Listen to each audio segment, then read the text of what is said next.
To today's webinar. We're really excited today to bring you this pretty important content about the LEED version 5 materials credits with the new pilot credits. And we're going to try to tell you what, if you're a manufacturer or a design and construction professional, what you guys are going to need to know.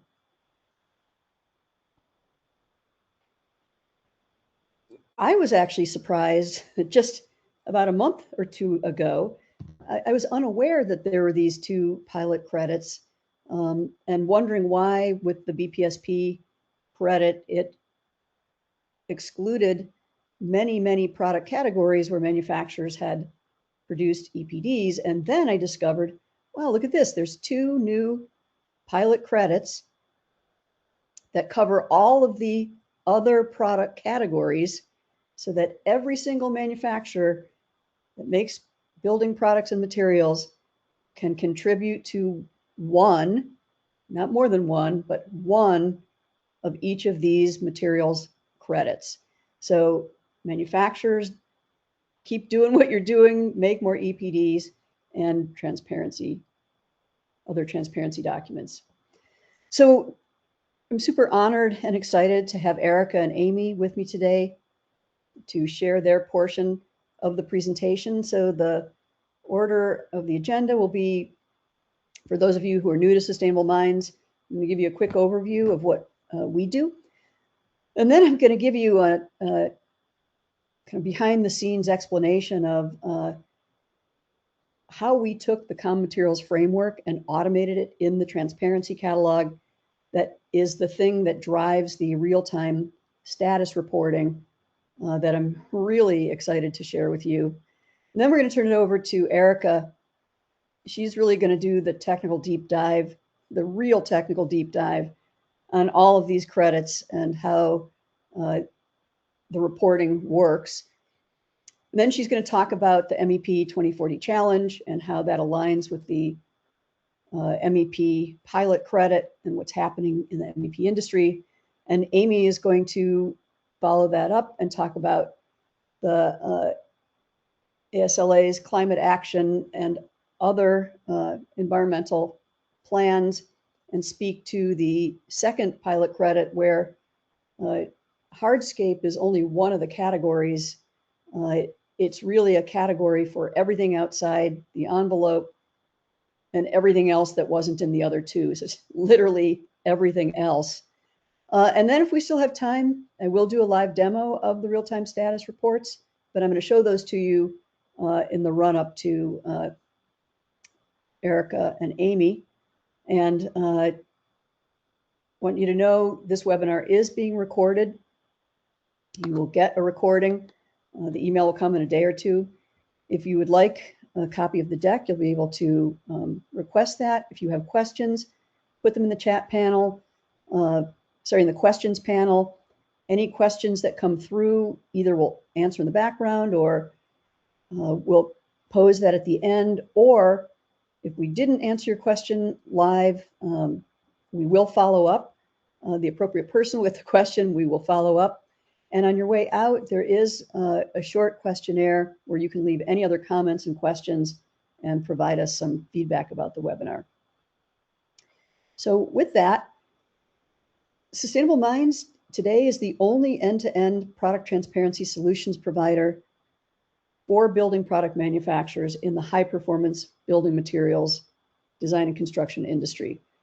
We are a PCR EPD program operator. That means we develop PCRs, we deliver LCA services, we publish EPDs, we support the creation of material ingredient assessments, we train manufacturers' project teams to do those as well.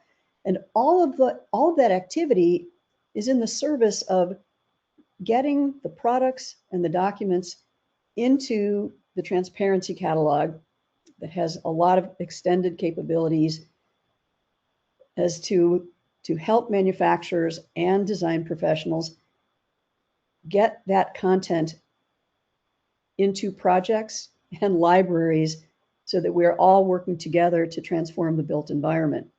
So what's different about Sustainable Minds is that we think about EPDs and LCAs and material ingredient disclosures as marketing tools. And their service is really to help the design and construction industry select materials to get into projects and libraries.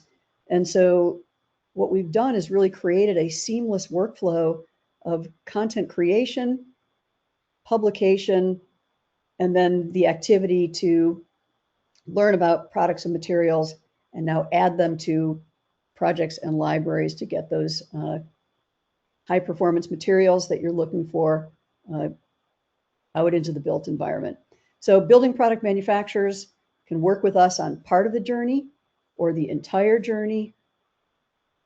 But at the end of the day, it's all about getting manufacturers' products with transparency documentation out into the marketplace so those materials can be selected, specified, and procured.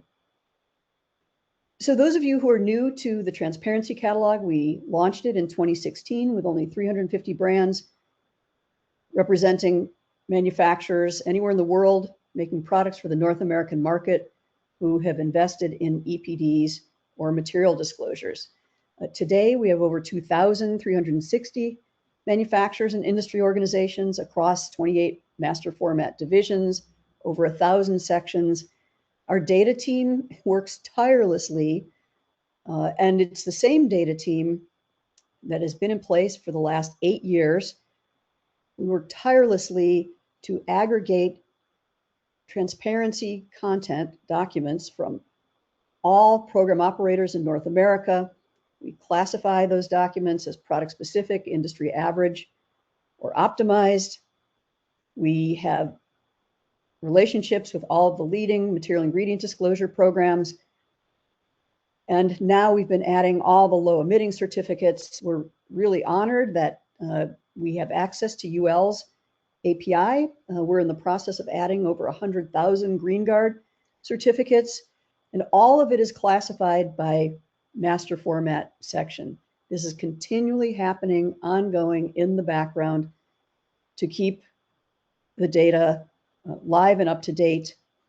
We have an ethical data sourcing policy, which means that all of our data is acquired through relationships, people having relationships, transmitting data either through spreadsheets or APIs. We do not use AI to scrape other organizations' websites. So moving on into the Common Materials Framework, the underlying framework that now classifies all of the transparency documents that manufacturers publish into these 5 impact levels. And for those of you, I'd be surprised if anyone on the call has not heard of Mindful Materials or the Common Materials Framework, but you can Google it, you can go there, we'll provide you links, and you can access this implementation toolkit that was launched at Greenbuild that provides guidance for both manufacturers and building professionals about how to use the CMF to support the ask for materials from manufacturers and the use of those transparency materials in the selection, specification, and procurement. So last year, the folks at Mindful Materials really did an amazing job, not only of bringing the toolkit to market, but over the years before that and through last year, have made it a standard that the CMF is now used in many of the reporting frameworks, LEED, WELL, AIA, to organize the documents that are contributing to the rating system or the reporting credits. So AIA accepts every document that is now in the CMF. There are over 100 that have been identified. LEED did their own version of the CMF where they've selected a much smaller subset of the documents in the CMF and have been very, very specific about the attributes of those documents to contribute to that credit. So what we've done in the catalog is we have literally, think of it as the CMF inside. We have labeled all of the document types, EPDs, material disclosures, with the impact areas that they contribute to. And now all of the documents are actually knowledgeable, or you can think of it as being tagged about the impact areas they contribute to. So an EPD knows that it contributes to these 3 impact areas. The material disclosures, if it's a declare label, it knows it contributes to human health. If it's cradle to cradle, it knows it contributes to all 5 impact areas.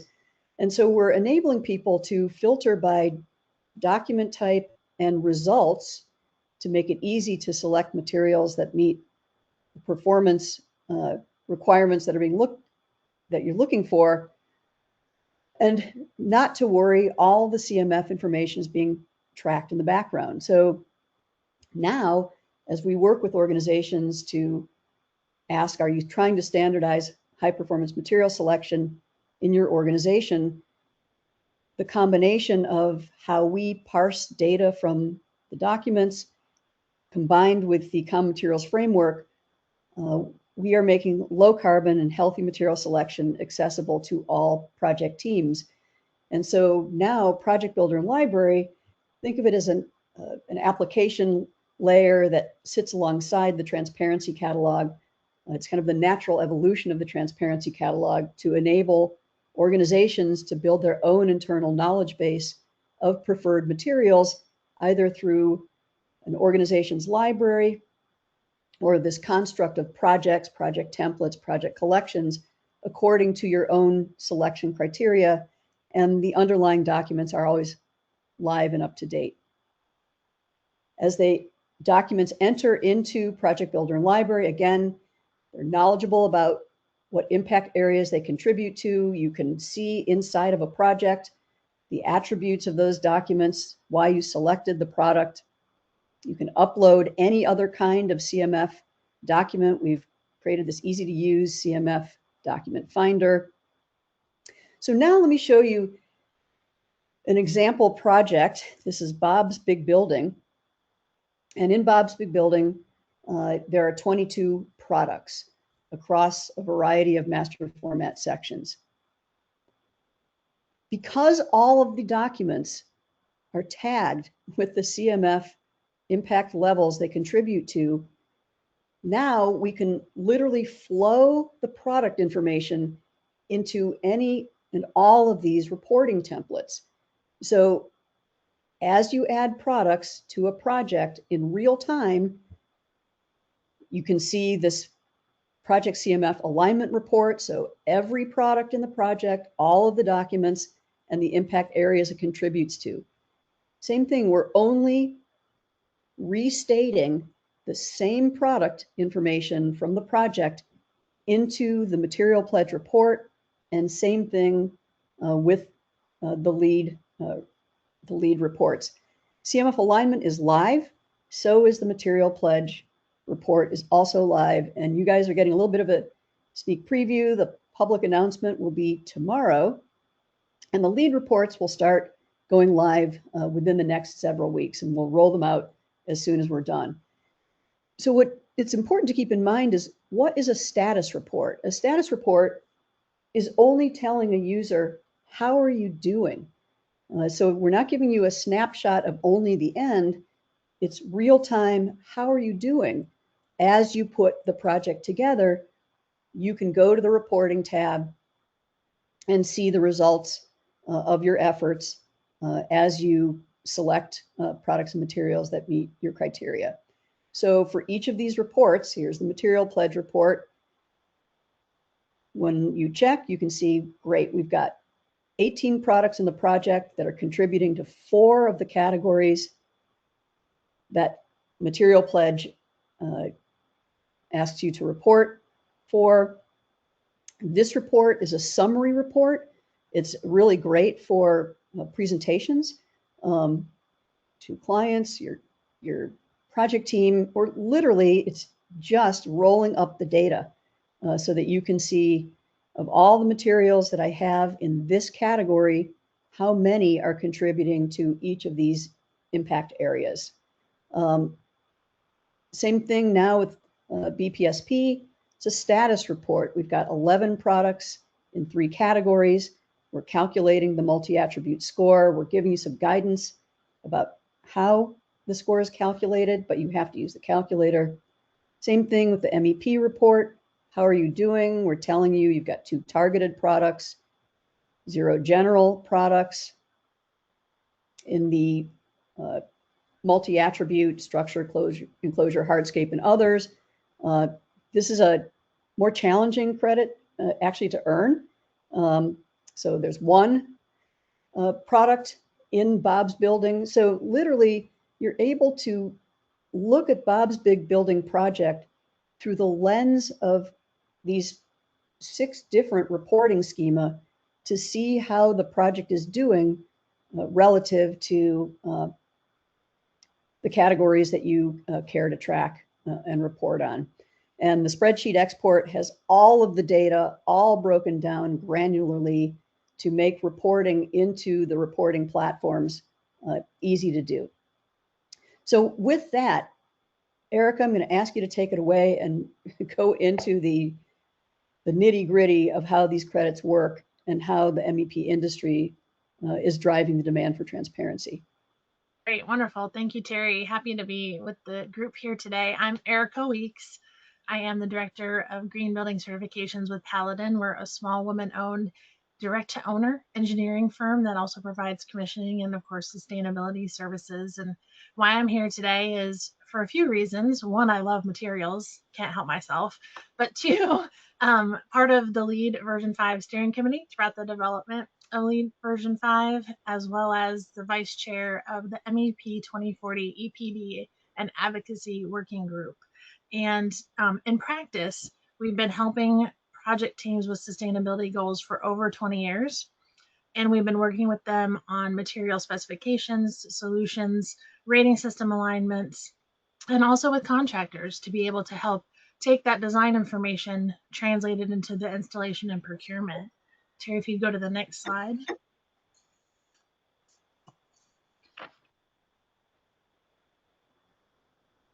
So today I'm going to talk over the version 5 building product selection and procurement credit, also known as BPSP.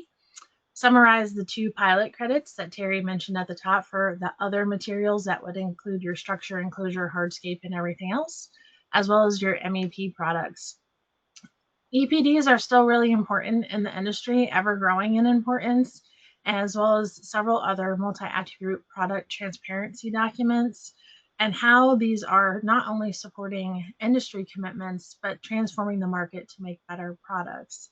And then I don't want you to leave scared today, so I want to make sure you understand how products we've been using under the version 4 MR credits can still support what you're doing under version 5. We're just retooling it a little bit different way. The next slide. So everything starts with a plan, right? When you sit down and you start on a project and you're looking at what materials are you going to install, you first need to establish those goals. And there could be several things related to sustainability or related to other factors. But if you're particularly going for some of these LEED credits, it's good to understand what those goals are when you start so that you can understand how you're selecting your products and how they fit into these different categories that we have under version 5. Then you're going to design and specifically specify some performance parameters or some reporting parameters, and then get through that procurement phase where you might have substitutions or VE. And what we found through our work working across design and construction is really that information collected also not just from the design phase where we're picking materials, specifying materials, but then following through to, is that the material that we received during construction? And is that the material we'd want to potentially use again? So creating a good library of materials really saves time, especially for you not to have to re-research things that you've already looked at, or maybe you can't get in your market for some reason.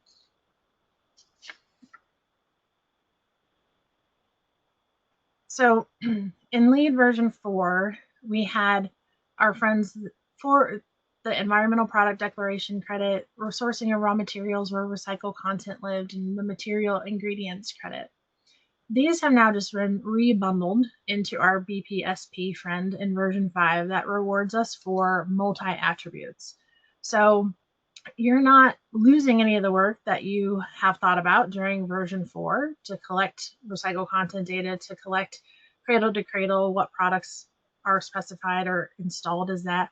You're just rebundling them in a different way when you get into the version 5 credit.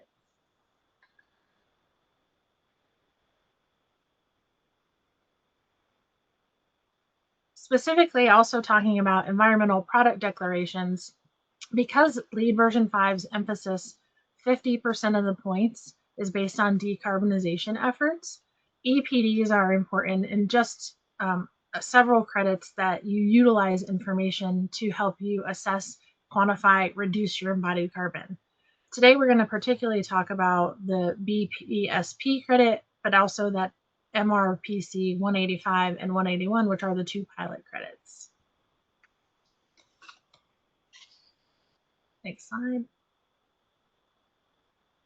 And first, since we are used to talking about single attributes, single pieces of documentation throughout the LEED version 4 process, and now we're moving into this multi-attribute documentation, what does it mean? And as Terry mentioned, taking a look between the Common Materials Framework, AIA Materials Pledge, and aligning with some other industry commitments, as well as some other rating systems in LEED, we've sought to look at 5 criteria areas: climate, health, human health, ecosystem health, social health and equity, and circular economy. So these are broad topics, and when each of these have a piece of documentation that supports one of those criteria efforts, it can be any form of transparency disclosure, listing the claims, a third-party document, an eco label. So there's a lot of data collection and understanding sort of where does a product fit in, and how many potential different attributes does it have based on its alignment with these industry commitments. Next slide.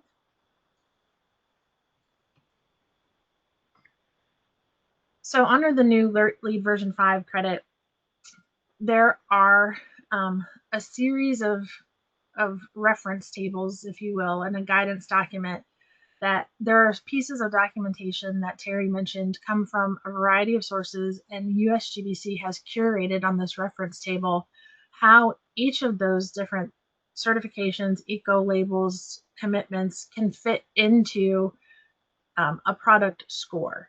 And this provides a list, a direct list of all accepted documentation types in those particular 5 criteria areas. Now, what you'll find is for this particular credit in version 5, you can earn 1 to 5 points, and that's based on the product categories that you see on the screen, which are largely interior and some limited enclosure materials that sort of touch on where sort of the walls meet. And that's done on purpose to also align with the low emitting materials credit, because that helps you understand where you're going to do some of your research and specification effort. If you're looking at paints and coatings from a low emitting materials standpoint, perhaps now you're also looking for some of this other documentation that'll help earn you a point in the BPSP credit. Next slide. So again, going back to that terminology of criteria areas, those are the 5 colored columns that you see on the reference table, which help us identify what our multi-attribute score is for each particular type of documentation that a product could have. So a 1 is sort of the entry level to a 3, which is a more robust level of documentation in that climate criteria area, and allowing us to utilize multiple pieces of documentation for a particular product is really helpful, because we can then add up the scores to achieve a maximum score of 5. And I'm going to walk you through an example of how to do that. Next slide.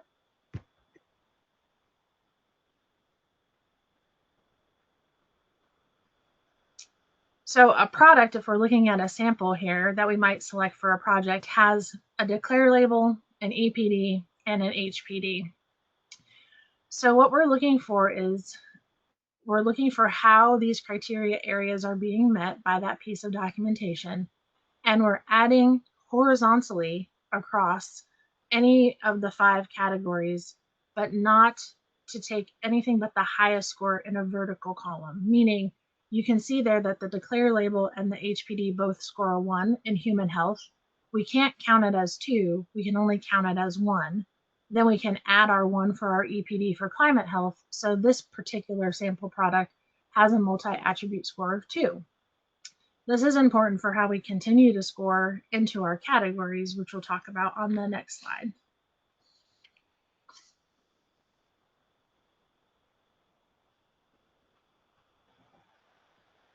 So for each of the categories that are available to us in this BPSP credit, first you're going to think about what categories are most suited for your particular project and start to specify those products.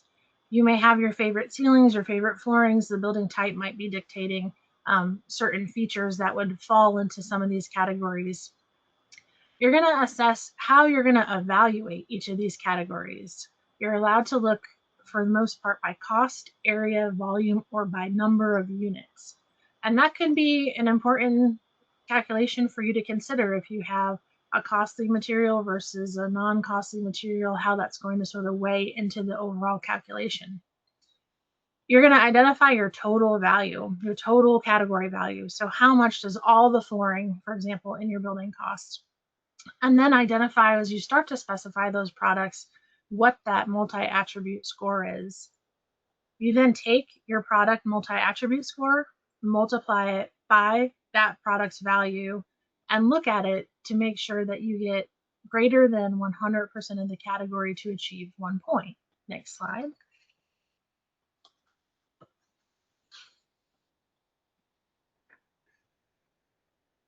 I can't stress enough that as you're doing this work and as you're looking at what products you're specifying, completing and using the LEED calculator is a critical path item and highly encouraged, right? Download your export out of Transparency Catalog, your library, however your building is going to sort of fit into one of these categories, and then tally that within the calculator itself. The calculator is continually getting some updates to it. So one of the things that it doesn't have at current, and it will have soon, is a product list that'll really help you also identify what categories where products should go. Next slide.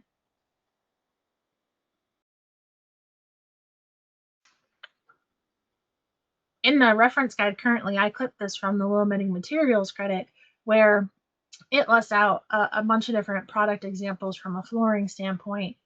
So you can be able to reference this until that new calculator comes out, and then it'll be handy for you on a front tab. But to talk about this today, I did a flooring example for you. If you want to go to the next slide,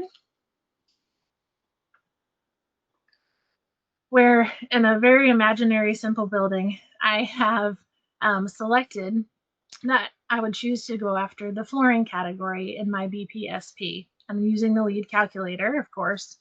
I'm looking at the total value of my flooring category, chose to do it in dollars cost versus square footage.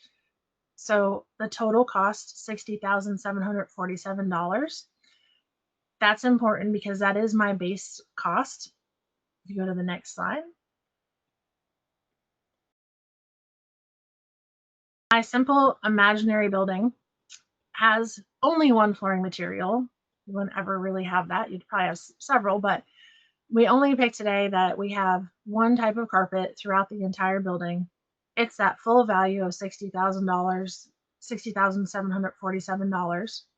That particular carpet I have has an EPD, as well as it has a cradle-to-cradle silver certificate. Now, if we take from the reference table the multi-attribute scores that are available for those 2 particular types of documentation, that adds up to technically more than 5. But since 5 is the maximum available score that we can use, we are using a 5 to multiply out against our cost value. So that $60,747 gets multiplied by 5, which is a little over $300,000. Definitely over 100% of the category to earn 1 point. So again, you see on the bottom a little clip out test of the calculator, exactly what this example filled in, where you're showing you're keeping that 1 point. Now, when we talk about structure, enclosure, hardscape through pilot credit 181, we are looking a little bit differently because we're no longer looking at like cost and area. We're looking at the number of products.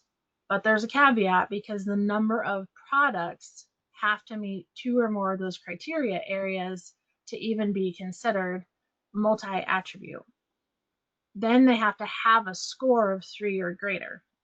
So you might need multiple pieces of documentation for one particular product to be able to count it towards your 15 or your 30, 15 for 1 point, 30 for 2 points. So in the sample product Z that I have here, that happens to have a declare label, an EPD, an HPD, and is also has made of some wood, we are adding up, and again, we get to that maximum score of 5, so that's definitely greater than 3.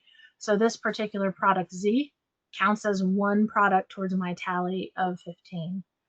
Now, there's no specific LEED calculator for this just yet. I hear that it is coming, but this is something to just be aware of, that you are tallying this by product and not by cost or area. Next slide.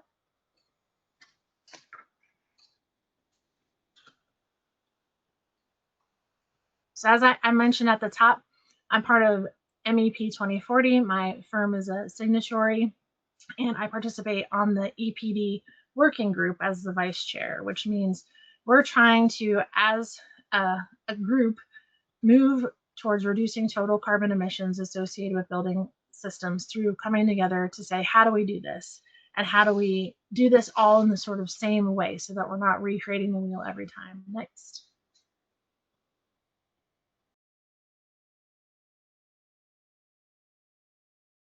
As with any industry commitment, there are some signatories and some supporting organizations, and this number keeps growing every time I look at it. And it's important to understand that when you sign on, it's being part of the work, being part of contributing to figure out where we need to go, what are the gaps in the industry. Next slide.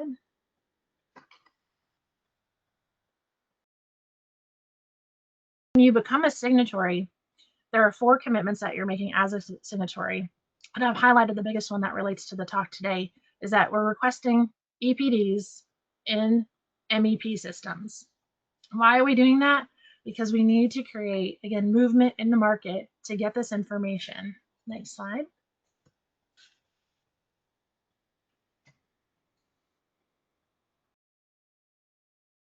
When we look at the embodied carbon impact of MEP-related components and systems, we've been talking about structure and enclosure for a long time as being a heavy hitter. And this, of course, is one project example. Projects can vary widely depending on how much and how robust of their mechanical systems are in place. But MEP has a lot of weight to it when you talk about the embodied carbon of the materials that create the systems that we need for the building to function. Everything behind the walls, everything in the ducts, everything in all the major equipment. So beyond that structure and enclosure is why it's really important in the industry for looking at this whole building, whole life carbon to understand how our MEP systems are really impacting that calculation. Next slide.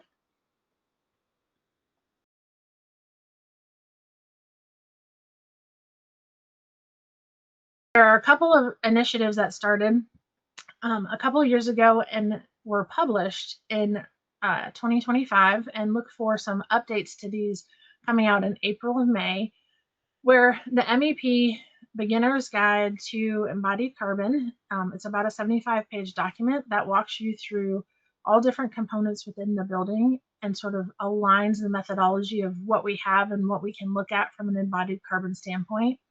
And then we have a whole life carbon pilot project. And in April, it'll be exciting. We're going to get the results of that pilot project out to the industry to be able to then start the next phase of the pilot product to add to some additional buildings, some building types, again, to create a baseline to understand what information we have, what information is still a gap in the industry. Next slide. To support the gap in the industry, LEED version 5 includes the pilot credit for multi-attribute mechanical, electrical, plumbing products. And again, similar to the credits that we've looked at for the BPSP, uses those 5 criteria areas to be able to quantify a product to contribute to this particular pilot credit. There are two options within this pilot credit, and they are additive. So if you're doing option 1 and you pick 10 products, you cannot repeat 5 of those products in option 2. It has to be new products, so they can't duplicate.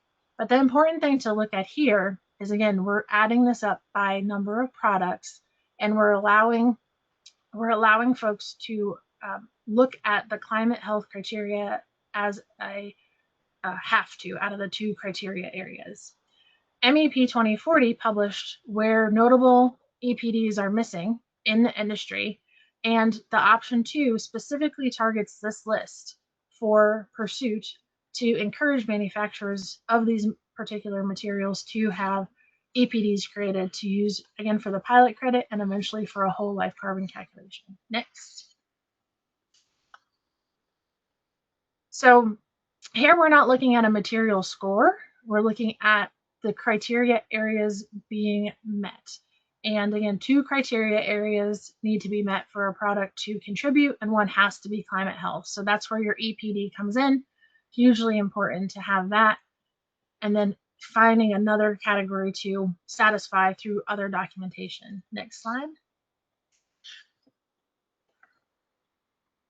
So in this sample, we have looked at the 10 products for option 1 from 3 different manufacturers, each having an EPD, so that satisfies that climate health, and then either having recycled content, a cradle-to-cradle certification, a declare label to be able to qualify in a second criteria area to be counted as a product.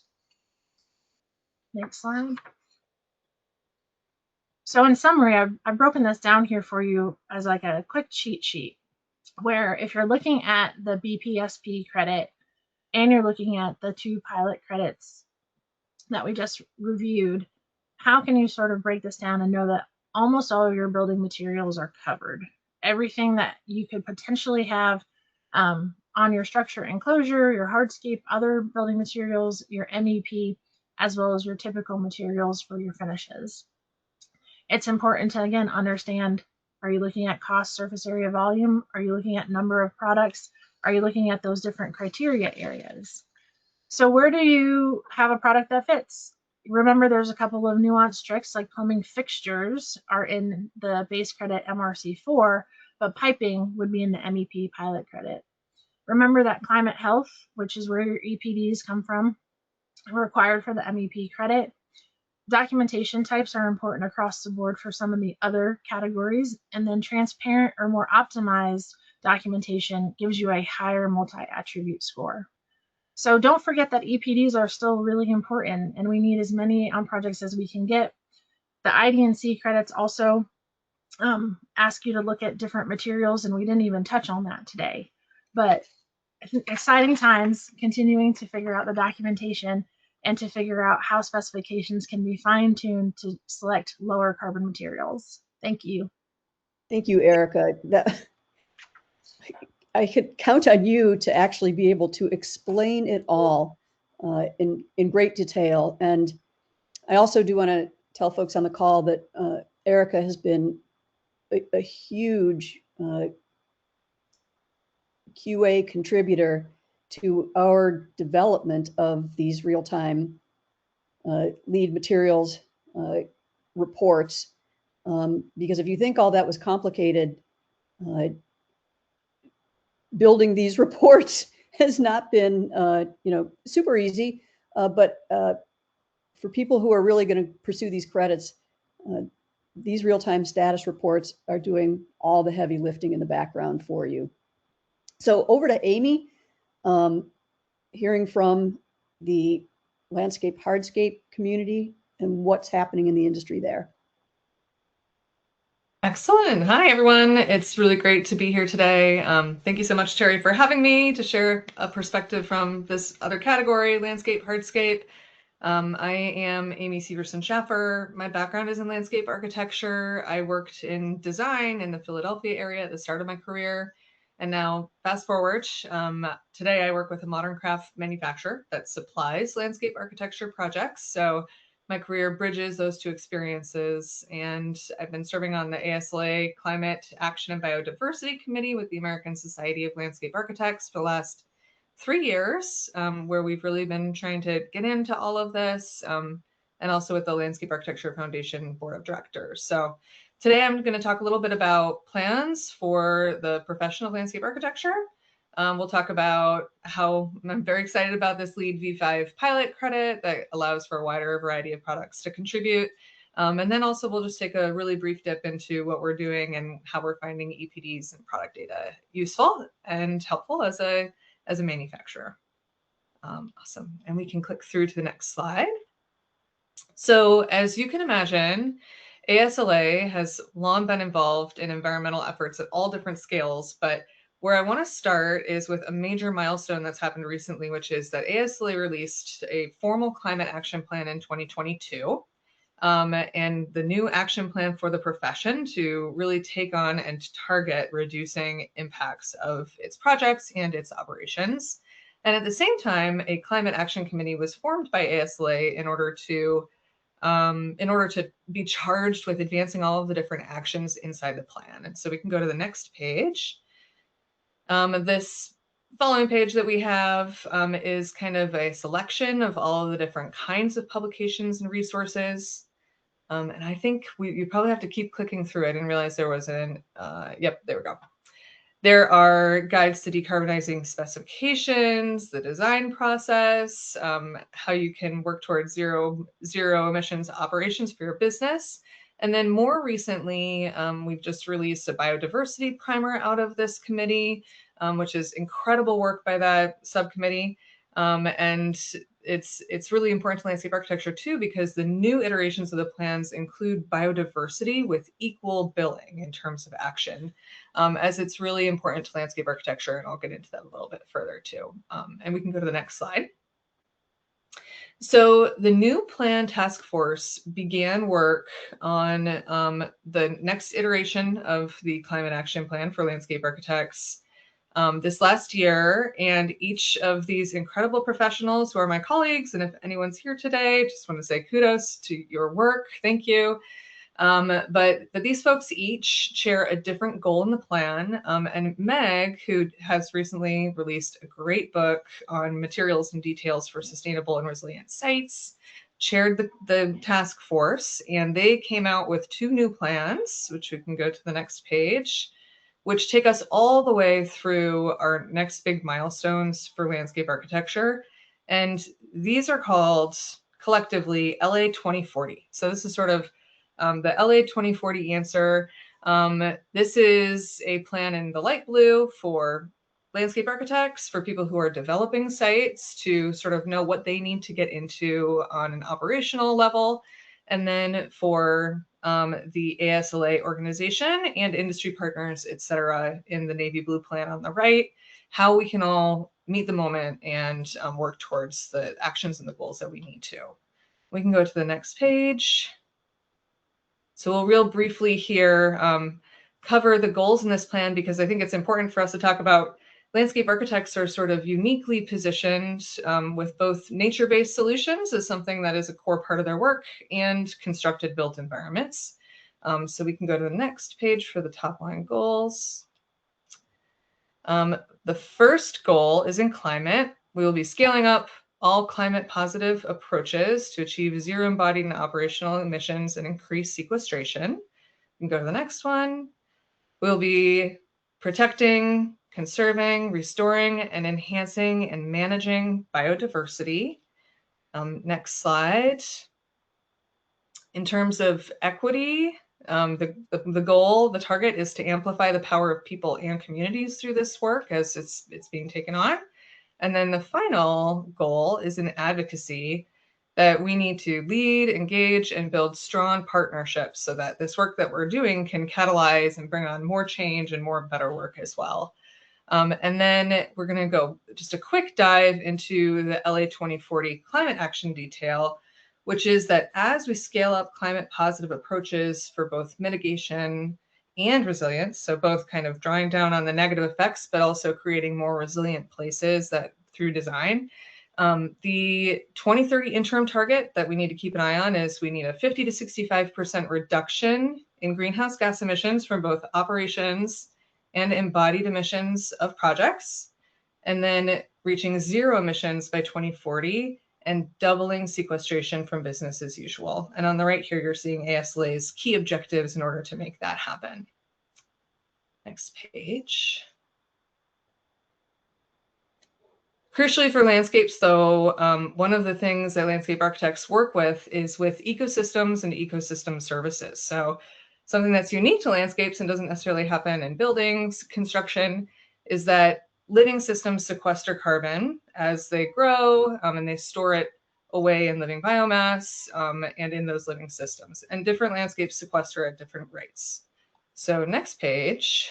Importantly, when we think about life cycle assessment for sites, it's important that these tools also take into consideration that sequestration and that storage. And so currently, one of the things that some of the folks on the working committee, the ASLA members, are doing is that there's a group advancing a landscape architecture 2040 in order to advance for this commitment program.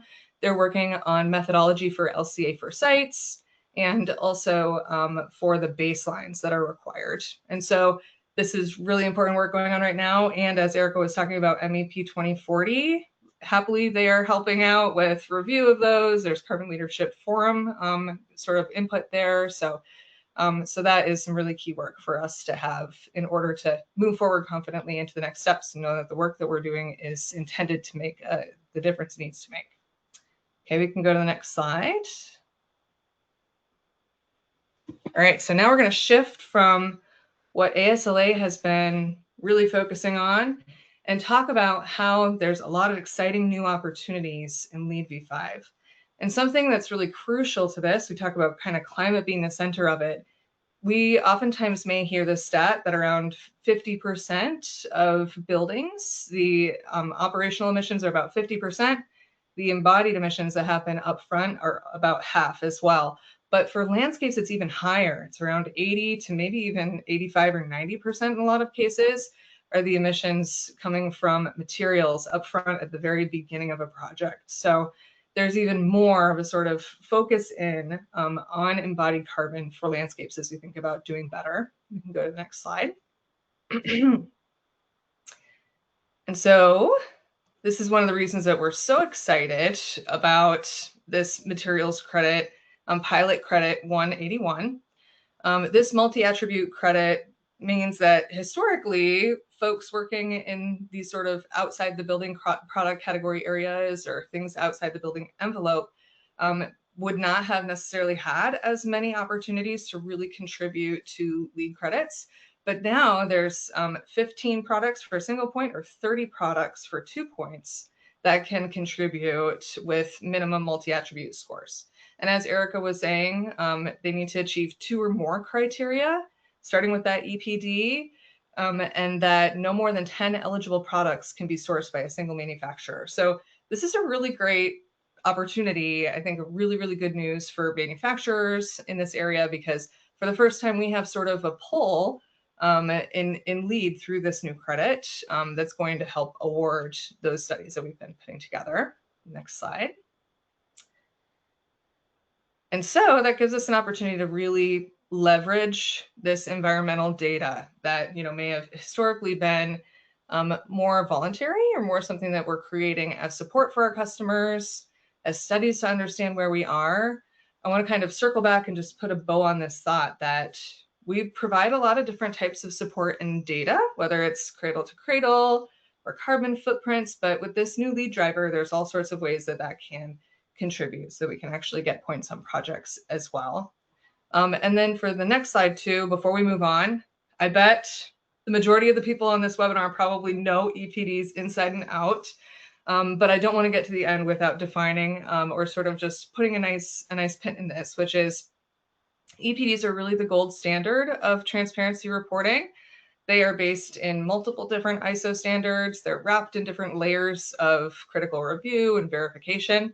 And they're based on the full life cycle assessment that is applicable to that product and that product category. So it's really cool that these are the main piece of data that has to be done in order to get any of these material multi-attribute points, because EPDs are really the core of it. So what's great about it is that as we create more EPDs, we have more of the data that we need to understand what's happening on our projects, to set those baselines, and then we can move into rapidly reducing carbon as an industry at a whole. So now, from there, I'll bridge back very briefly to my day job, which is that I work for a design-led modern craft manufacturer called Landscape Forms.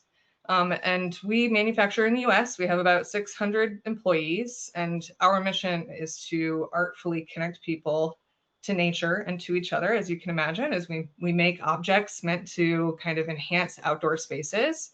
So part of that really is advancing sustainability in our products and in production along a roadmap. And one thing that's important about our roadmap is that we've based it in real data.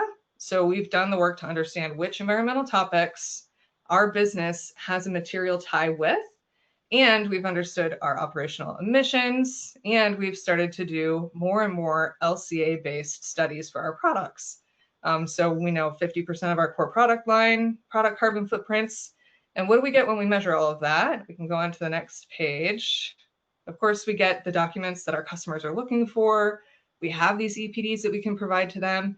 But then we also get a lot of really helpful insights, a lot of data that's hugely helpful for us. So I wanted to show us just a snippet of the results of one of our EPDs. This is our FGP bench, which has a total global warming potential of 345 kilograms of CO2, which is roughly equivalent to about 39 gallons of gasoline. So depending upon the size of your gas tank, if you have one, about 3 tanks of gas, and the amount of sequestration by 3.346 acres of US forests in a year. We can go to the next slide. As a manufacturer, as we're starting to think about the opportunities that we have to now reduce the impacts from these products, we want to really look at where the contribution is coming from. So something that's cool about looking more deeply into the product carbon footprint is that this is one of the studies from our carbon footprint reports. And you can see here that each of our products that was studied, we're seeing how each of the materials that makes up those products is affecting the product carbon footprint. And so in this case, we're seeing the upstream materials is contributing most of the carbon footprint, 73%. And then some of the things that we assume, things like transportation would be a high impact, were not as high as we thought overall. And if we model for things like, what if we increase the recycled content 10%, then we can see what kinds of improvements we get on the other end. So this data is not just for supporting our customers, but there's other things that we can do with it, insights that help us to make the changes and make the adjustments that we need in order to provide those reductions in embodied carbon into the future as well. Okay, and then we can go to the last here and kind of wrap up. Okay, so in summary, landscape architects are taking action in their own unique way, but also, of course, in coordination with all of the sort of adjacent industries and industries that we're looking up to and those that are in our orbit. And the LEED V5 pilot credits are really exciting because they can drive new specifications for products that are supported by this robust data. And then, of course, we actually can gain a host of useful information from these studies that we're creating. So that's sort of what I had for you all today. Thank you very much. I'll pass it back to Terry to take us home. Well, thank you, Amy and Erica. That was so much great information.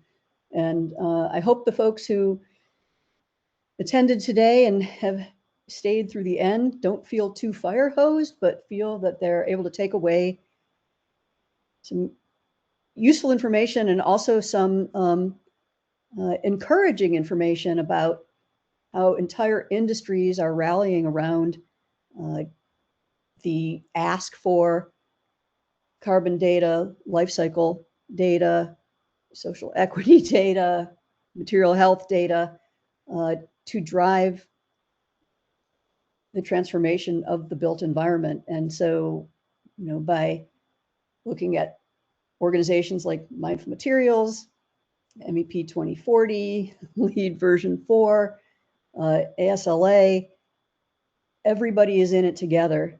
to drive this change, and having systems talk to each other, be digital, get those tools into the hands of people who are committed to driving change. I think there's a lot to be optimistic about. So thank you for coming today. As you exit, take a minute to leave your thoughts. Absolutely use the transparency catalog, use the products from manufacturers that you find in the catalog, reward them for being transparent. And Erica and Amy, thank you so much for the time and effort you put into your presentations. And I wish everyone a great day. Thank you.